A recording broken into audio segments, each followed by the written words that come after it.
मेरा नाम wing commander अभिनंदन है। मैं भारतीय वायुसेना में एक लड़ाकू विमान चालक हूँ। मैं टारगेट ढूंढने की कोशिश कर रहा था। आपके एयरफोर्स ने मुझे गिराया। उसके बाद मुझे अपना जहाज छोड़ना पड़ा था जो टूट गया था, और मैंने इजेक्ट किया। इजेक्ट करते ही उसके बाद जब मेरा पैराशूट खुला और जब मैं नीचे गिरा, मेरे पास पिस्तौल थी और लोग बहुत ज़्यादा थे और मेरे पास बचाव का सिर्फ एक ही साधन था। मैंने अपनी पिस्तौल गिरा दी तो मैंने भागने की कोशिश की। मेरे पीछे लोग आए थे, उनका जोश काफ़ी ऊंचा था।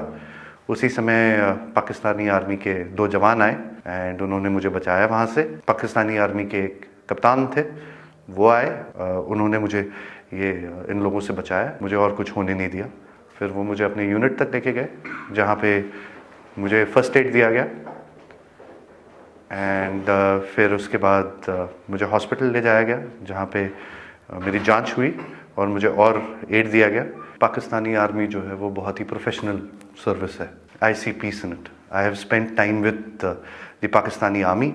आई am very impressed. Indian media बात हमेशा बढ़ा चढ़ा के कहती है, जो छोटी सी चीज़ होती है उसका बहुत ही उसको इतना आग लगा के, इतनी मिर्च लगा के बोलते हैं वो, उसमें लोग बहकावे में आ जाते हैं।